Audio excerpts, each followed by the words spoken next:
Hola amigos, hoy vamos a salir un poco de nuestras temáticas habituales y vamos a hablar de la Switch 2. Y es que la semana pasada se produjo la tan esperada conferencia de presentación de la nueva consola de Nintendo. Pero este evento, y sobre todo lo que se ha ido sabiendo posteriormente a él, ha ido dejando muchas dudas. Y donde antes todo era expectación y emoción por encontrarnos con la nueva versión de la que es la consola más vendida de todos los tiempos, hablo de la Switch 1, ahora ha tornado hacia un ambiente mucho más hostil. La noticia del precio, no solo de la propia máquina, sino sobre todo de sus videojuegos, ha caído como jarro de agua fría y la gente se pregunta si Nintendo sufre el llamado mal del ganador. Si después de estos años de éxito ahora se ven en la potestad de hacer con nosotros lo que quieren, que vamos a consumir sus productos igualmente. Primero hay que entender qué dio el éxito a la primera Switch. En un contexto en el cual la Wii U no había funcionado, no tanto a nivel de hardware ni juegos, sino más bien de hacer entender a la gente que no era un añadido de la Wii, la Switch nació bajo el simple concepto de hacer una consola que fuese adaptativa para jugar tanto en sobremesa como en portátil. Si Nintendo décadas atrás había apostado por hacer las consolas más potentes del mercado, este ya no era ni mucho menos su objetivo. Su objetivo ahora era llegar a un target más amplio de la audiencia, como la propia Wii lo había logrado en el pasado, y eso requería no solo hacer juegos más familiares y traer un hardware tan versátil, sino también lanzarla a un precio accesible, aunque eso implicara que las especificaciones de la misma no fuesen las mejores. La Switch nació por tanto con una tecnología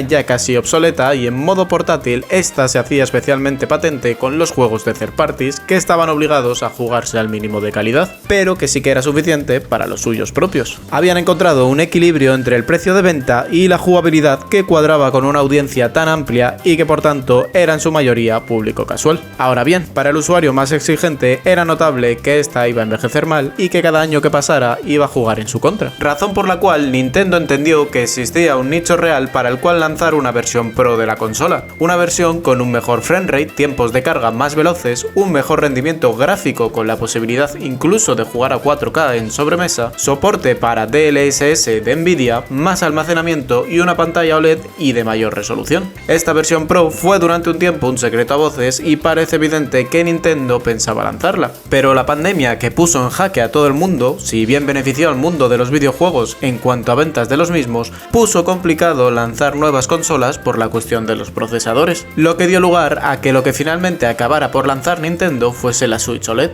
una versión de la consola con una mejora tanto visual como de sonido en su versión portátil y con mayor almacenamiento, sí, pero con la misma potencia. El no lanzamiento de esta Switch Pro, sumado a los rumores, empezó a generar mucho debate en redes respecto a la posibilidad de que una segunda Switch estuviese ya en desarrollo. La tecnología de la Switch no daba para más y los usuarios esperaban como agua de mayo que esta se anunciara. Una conversación que ha estado en las redes durante los últimos años. En lo que ha sido una estrategia de marketing más bien involuntaria, la atención sobre Nintendo se ha ido volviendo mayor a cada día que pasaba, hasta que esto por fin se materializó en febrero de este año en el anuncio de la Switch 2. Lo que se enseñó entonces fue un render de la misma que en realidad ya se había filtrado, pero que desde luego cuadraba con lo que todos los usuarios esperábamos de ella. Una pantalla más grande, un acabado más premium y el gimmick extra del ratón, pero un producto muy continuista. Hasta ahí todo bien, pero quedaba pendiente de cara a esta conferencia que nos explicaran tres aspectos clave a la hora de convencernos de que la compremos. Estos son los juegos que la acompañarán en su salida y en sus primeros meses, la potencia y el precio, tanto de la propia máquina como de los juegos. Tres variables que desde luego van de la mano. Juegos más complejos implican una mayor potencia del hardware. Una mayor potencia del hardware trae consigo un mayor precio de coste y por tanto de venta. La razón de ser de esta Switch no es otra que la que vengo hablando todo el vídeo. Buscar una mayor potencia, tanto para poder desarrollar juegos propios más virtuosos, como para poder correr bien juegos de third parties que hasta ahora no podía. Por tanto, no me cabe en la cabeza cómo en su presentación no se ha hablado de esto prácticamente nada. No se ha dado una sola explicación real de este aspecto y si nos ceñimos a lo que dicen en su propia web, solo sabemos, y cito textualmente, que será notablemente superior a la Switch y ya está. Lo que se especulaba hasta ahora era que podía tener una potencia más o menos comparable a la de una PlayStation 4 Pro. Sin embargo, viendo lo mostrado de los juegos durante la presentación y viendo lo que han comentado los medios que ya la han podido probar, parece que su potencia es más bien comparable a la de una PlayStation 4 base. Sí, a la de una consola que salió en 2013. Y no es que nadie le pidiera a esta consola que fuera la handheld más potente del mercado. Lo que todos pedíamos era un equilibrio entre el precio y la potencia. Lo que se esperaba era un precio de entre 400 y 500 euros, pero que en función de la potencia podría estar más arriba o más abajo dentro de este espectro. Sin embargo, Nintendo ha optado por traernos cobrarnos menos por más. Con 470 euros se sitúa en un precio en el cual lo exigible era una potencia similar a esta PlayStation 4 Pro. Y esto nos hace preguntarnos realmente cuánto es mejor esta consola a la Switch Pro que estaban desarrollando antes de la pandemia. ¿Realmente estamos ante una Switch 2 o nos están dando gato por liebre y nos están vendiendo algo que podían haber sacado hace 5 años a precio casi de nueva generación? Desde luego da para pensar mal el hecho de que, como digo,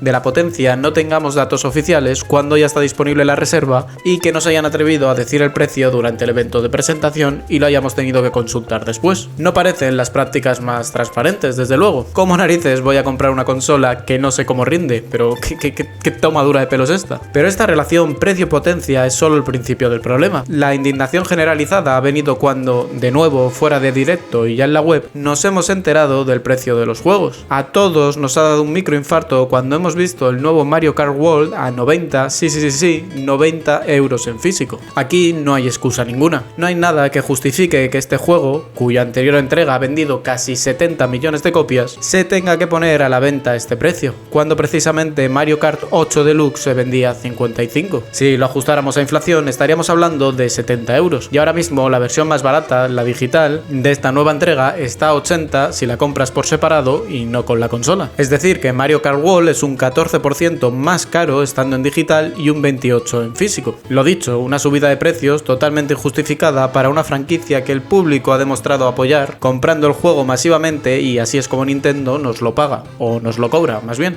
Eso sin tener en cuenta la subida de precios que van a experimentar tanto el online como los contenidos extra descargables, que son otra parte fundamental del juego. Ahora bien, Nintendo puede argumentar que ese Mario Kart 8 Deluxe era un refrito que ya existía y se utilizó en esta consola, y que por tanto no habría que compararlo con ese precio, sino con el de un Mario Odyssey, por ejemplo. Pues Mario Odyssey salió a 60 euros, es decir, que la cosa no cambia demasiado, porque eso equivaldría a 73 euros. El aumento seguiría siendo significativo. El único juego que podría compararse algo en precio ajustado a inflación sería el Zelda Breath of the Wild, que costó 70, lo que equivaldría a 85 euros actuales. Y no creo que este Mario Kart requiera ni de coña tanto desarrollo como lo hacen los Zelda. A esto le tenemos que agregar el hecho de que los juegos anunciados ya son bastante menos atractivos que los que tuvimos con la primera Switch. No contamos ni con un nuevo Zelda ni con un nuevo Mario 3D, cosa que sí se dio con esta. Y no parece que el nuevo Donkey Kong venga a ocupar este lugar, porque su precio, 10 euros más bajo que el de Mario Kart, delata que pertenece a una categoría inferior, por muy buena pinta que tenga, que la tiene. Pero esto no es todo. Aunque la consola dice ser retrocompatible, muchos juegos, algunos de ellos títulos muy conocidos como Fall Guys o Death Stranding, ya están reportados por la propia Nintendo como que pueden presentar problemas de rendimiento. Y esta retrocompatibilidad no significa una mejora. Solo para algunos de los títulos se lanzará una mejora real y será, como no,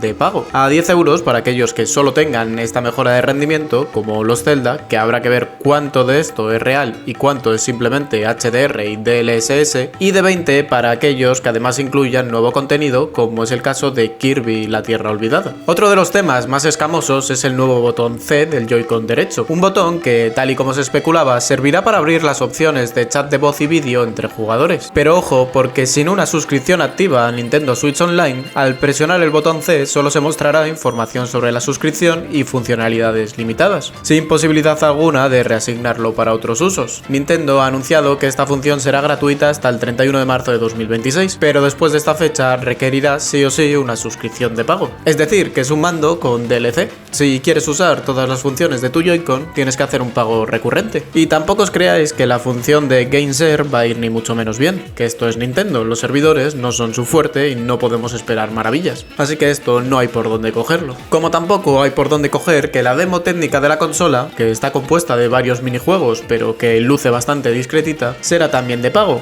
a 5 euros, que no es mucho, pero es ofensivo que algo que es una herramienta de presentación de funcionalidades se cobre. Está al nivel de no incluir la peana en la PlayStation 5 Pro, aunque por lo menos Sony sí hizo de su demo técnica un juego con todas las de la ley e incluido en la propia consola sin coste adicional. Hablo, como no, del maravilloso Astro's Playroom, que ojalá haber visto algo a ese nivel de Nintendo, pero no, tenemos esto y de pago. Pues muchas gracias, se lo va a comprar quien yo te diga. Respecto al gimmick del ratón, es un añadido guay que puede tener su gracia y que a nadie le disgusta, pero tampoco justificaría la subida de precios. Al margen de que esto ya está presente en otras handheld del mercado y no es una idea propia de la marca, este añadido todavía tenemos que descubrir si en la práctica estética es cómodo o no, porque por lo que he visto en las pruebas que se han podido hacer, parece que requiere demasiado espacio y que tampoco va especialmente fluido. Y para presentar esta función, el juego que han elegido no es otro que el Drake's Drive, un nuevo título en el que manejarás a jugadores de baloncesto en silla de ruedas con esta estética que no termina de funcionar. Esto parece más un modo más de un juego del tipo Wii Sports antes que un juego por sí mismo, y a mí personalmente no me llama la atención, además de que es raruno ya el planteamiento. Quizás el gimmick del ratón acabe por funcionar mejor para menús tanto de los juegos como de la propia Switch antes que para jugar como tal, pero habrá que verlo. Lo que ya hemos visto, precisamente hablando de menús, es la nueva interfaz y madre mía Nintendo, ¿qué tenéis en contra de pasar del año 2010? Si el menú de la Switch original ya parecía estéticamente muy arcaico para 2017, ojo porque el de la sucesora es prácticamente igual. Han redondeado los bordes y poco más. Otra cosa, de nuevo, injustificable. Respecto a la cuestión de los juegos en físico o digital, puedo entender que haya un precio distinto para las dos versiones, pese a que como usuario de los físicos me veo perjudicado. Aunque cuidado porque tenerlos en digital es un cuchillo de doble filo. Además de que no existe una segunda mano en ese mercado, la consola tiene una capacidad de 256 GB, lo que quiere decir que tarde o temprano vas a necesitar o bien andar desinstalando e instalando todo el rato, o bien comprar una tarjeta SD Express, que son las que requerirá esta Switch 2 y las de la actual ya no valdrán. Estas tarjetas son más caras y tienen un precio en la tienda de Nintendo de 60 € por 256 GB, aunque lógicamente se pueden comprar a menos precio por fuera, pero ya me estás obligando a comprar complementos para hacer un uso normal de la consola. Y esto creo que no pasará con los juegos de Nintendo, pero algunos third parties optarán por vendernos los juegos en físico como falsos juegos, ya que su cartucho no será más que una Game Key para instalarlo en digital, así que habrá que tener cuidado con eso y echárselo en cara a las compañías en particular que lo hagan. Podría estar aquí todo el día comentando otras tantas prácticas lamentables alrededor de esta consola, como el precio en Japón y el region lock para que no podamos comprar la consola ahí, el abusivo precio del mando Pro o que la batería durará notablemente menos. Pero creo que con todo esto ya os vale para haceros una idea de si me parece justo o no el precio tanto de la consola como de los juegos. Lo dicho, menos por más. Nintendo no ha aprendido nada de su historia.